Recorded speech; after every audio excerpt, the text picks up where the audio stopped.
It shocked some, it appalled others, and it left some critics feeling like it was sickening. In Italy, 1979, and 1980 in the US, the highly controversial Caligula was set upon the underworld of cinema. Starring Malcolm McDowell and Helen Mirren, this notorious picture explores the life of Caligula, otherwise known as the Mad Roman Emperor, in a story of how absolute power corrupts absolutely. A movie almost as notorious as the legend it's based on, with its fate naturally set in stone to become a cult classic. So today we're going to explore the forbidden fruit that is Caligula by looking into 10 things that you didn't know about this infamous movie. A movie in which many people describe as being so obscene, it can't be unseen.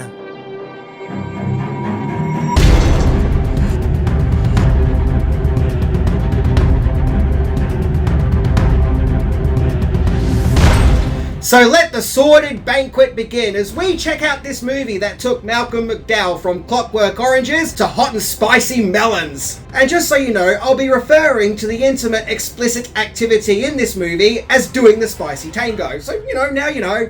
Let's check it out. Number 10, Caligula was made by a magazine wanting to break out into movies.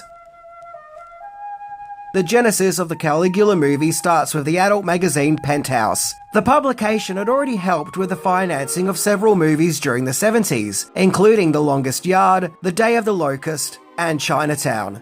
However, the magazine's founder, Bob Guccione, wanted to move forward in the movie industry, and for Penthouse to make its very own movie. In keeping with the adult nature of the magazine, he wanted it to be an adult movie of course, but to also feel like a large-scale epic movie.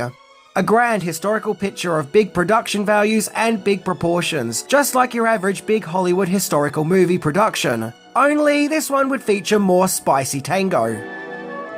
Number 9, script writing concerns. So Bob Guccione decided to make the Roman Emperor, Caligula, to be the subject of this Penthouse production. Italian filmmaker and scriptwriter Lina Wertmuller was originally hired to write a script, and write a script she did, but her script was ultimately rejected. Enter Gore Vidal, a writer who wrote novels and essays exploring sexual norms within the American lifestyle. Well, he was next in line to write a script, which he also did. However, the production had one issue with his script. Most of the steamy hot scenes in the script focused on man-to-man intimacy, so he was asked to make rewrites to add more hetero intimacy too. Hey, I guess this way everyone gets to juice the goose. And so after rewrites, his script was accepted and he was paid $200,000 for his efforts. And so Caligula went into production, in which Bob Guccione thought that this movie was going to be a big one, no pun intended. No joke, he really thought that this was going to be a movie just as big as Citizen Kane. Number 8, a big Hollywood director was originally considered to direct. Caligula was an Italian production, with big lavish sets being constructed at Deer Studios in Rome, with the sets displaying some truly spectacular production value. When it came to directing, Lina Wertmuller, who wrote the first script which was ultimately rejected, was offered to direct, but she turned it down. Then, interestingly enough, big mainstream Hollywood actor and director and Academy Award winner John Huston was then offered to direct. Now maybe this is because he starred in the as-mentioned Chinatown, which Penthouse Magazine, which was helming Caligula, did help to finance, but he ultimately turned the gig down. Bob Guccione had seen a spicy war drama called Salon Kitty, which he was impressed with, and so he met up with that movie's director, Tinto Brass, and he agreed only if he could make rewrites to the script. Yeah, more on that in due course. And so filming started in Italy in 1976. Number 7, casting possibilities. Now, if you can believe it, the production really wanted Citizen Kane himself, Orson Welles, to star in the movie, and he was even offered $1 million to do so. Yeah, just imagine Orson Welles starring in a movie involving freaky-deaky going-ons in ancient Rome. But he looked at the script and was like, no, this script is dirty and goes against my morals. However, Caligula would manage to get some big names involved, including Malcolm McDowell as the movie's title character, Caligula, Sir John Gielgud, Helen Mirren, and Peter O'Toole. Yep, the movie managed to get Lawrence of Arabia himself. Giving the mainstream actors that were used, Caligula was still seen as very controversial due to its explicit material. And this created an interesting anomaly, as mainstream actors usually aren't used in movies of this nature. In fact, the actress originally cast as Drusilla, French actress Maria Schneider, left the production due to the subject matter, and didn't want to do the things that the script was asking her to do. And according to Wikipedia, she had some kind of falling out with the movie's director, Tinto Brass, because she sewed up a revealing tunic that she was to wear in the movie, making it less revealing. So she was replaced with British actress Teresa Ann Savoy, who frequently starred in Italian movies. And so, obviously, she didn't have a problem with, derobing for Caligula. Penthouse models were also used for the spicy tango scenes. Number 6. Prickly directions. So apparently director Tinto Brass had a reputation of not being the easiest director to work with, and it seems that Caligula was no exception. His script rewrite supposedly made the movie more of a spicy tango freak fest, with vast more scenes of that nature being added. Furthermore, Caligula's scriptwriter, Gore Vidal, was really against the rewrites and disputed the changes made to his script.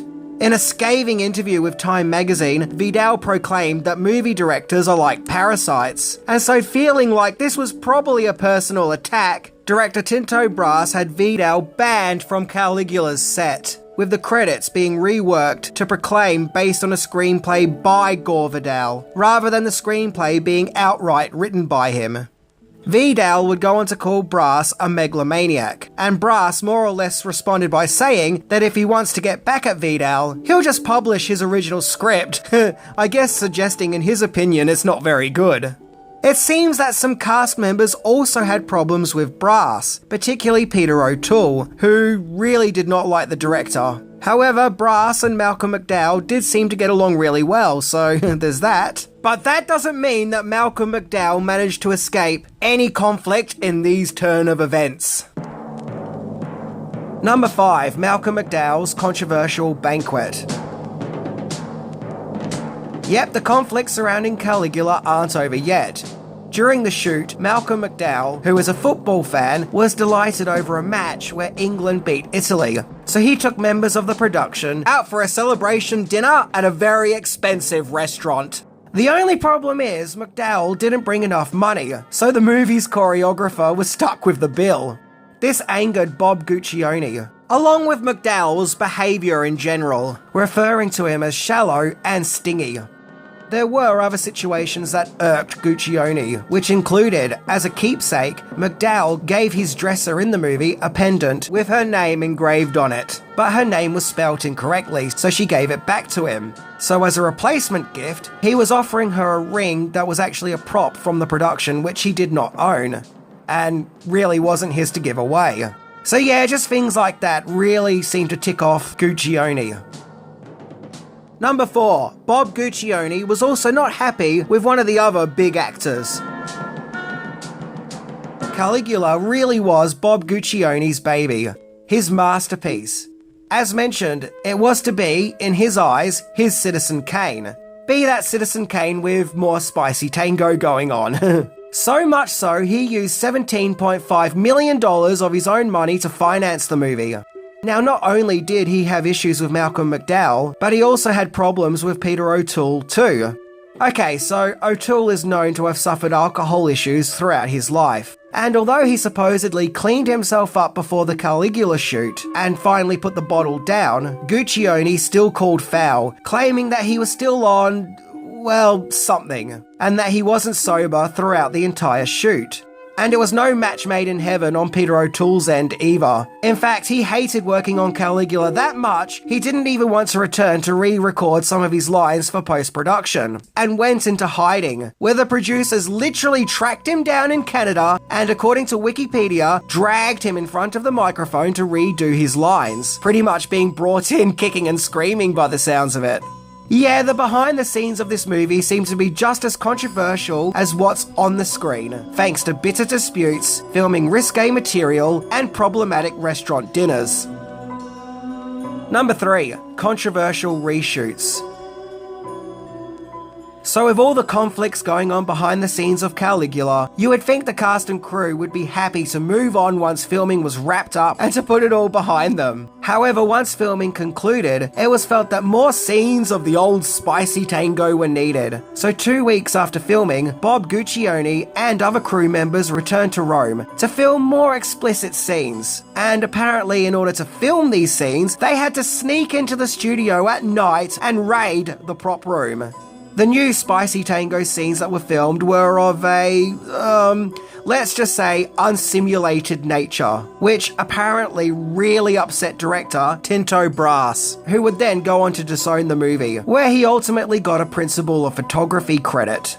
It's not surprising really, as he did have other issues with the movie. Case in point, he started editing the movie together, but was then subsequently banned from being allowed to edit any more of the movie after editing an hour's worth of footage together. So yeah, there was some bad blood there. Number 2, multiple versions. Okay, so the editing process for Caligula was an absolute nightmare. It's said there was enough footage shot to edit together a movie with the duration of Ben-Hur 50 times over. So yeah, there was a lot of footage. Over its editing process, there were multiple editors constantly coming in and removing scenes, adding scenes, switching scenes around, etc., as well as multiple takes being used and disused. To make matters worse, background studio noise in the film was considered too much, so all the actors had to redub their lines. To put into perspective how long the editing process was, filming wrapped up in 1976, and the movie wouldn't be released until 1979 in Italy and 1980 in the US. Here in Australia, it didn't come out till 1981. In fact, co-producer Franco Rossellini really thought the movie would never get released, thanks to how long it was taking to edit this beast together. So to try and make some profit over the movie, he recycled the movie's sets and costumes to be reused in an adult comedy called Messalina Messalina. Well, I hope they had the costumes cleaned before they reused them, if you know what I mean.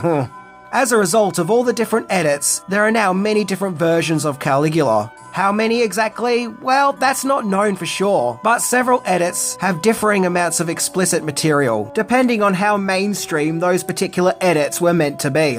Cuts that are the most well known are the original theatrical cut, an uncut version, a more hardcore explicit adult movie version, and the ultimate cut, which came out as late as 2023 and stands at 178 minutes long. Malcolm McDowell in particular favours the ultimate cut, which is entirely made out of previously unused footage, as he felt the original cut didn't capture his best performance. Number 1. Legacy. Caligula was first released in Italy 1979, and because it was released after the movie Messalina Messalina, which, as mentioned, recycled Caligula's sets and costumes, it was incorrectly marketed as a sequel to that movie. Dull. However, upon being released, Caligula was confiscated by the Italian police for being obscene. When released in the States, it was not submitted to the MPAA out of fear of receiving an X rating, and was shown at select theatres known for showing art house and adult movies. Although Guccione did have some problems getting the movie through US customs. Some US locations did try and stop the distribution of Caligula, including Boston, Atlanta, and Ohio. Which, funny enough, the Ohio's authorities' biggest issues with Caligula is that they saw the movie as a public nuisance. So due to the taboo nature of the movie, it had a lot of problems upon its release, with a lot of authorities trying to shut the movie down, which in turn would even lead to court cases. Well, when it comes to Caligula, nothing seems to be easy. This whole movie seemed like a really rough trial. Caligula would go on to make $23 million in the box office. And the reviews didn't help either, with everyone's favourite critic Roger Ebert describing the movie as, quote, sickening, utterly worthless, shameful trash.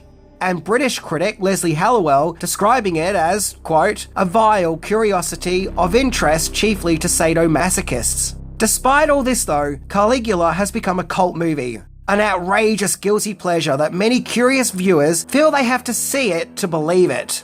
In my perspective, Caligula is an anomaly, in that it's a moment in movie history when an explicit magazine tried to make an epic historical movie with scope and scale, while also making it an adult movie too, with hardcore sensibilities.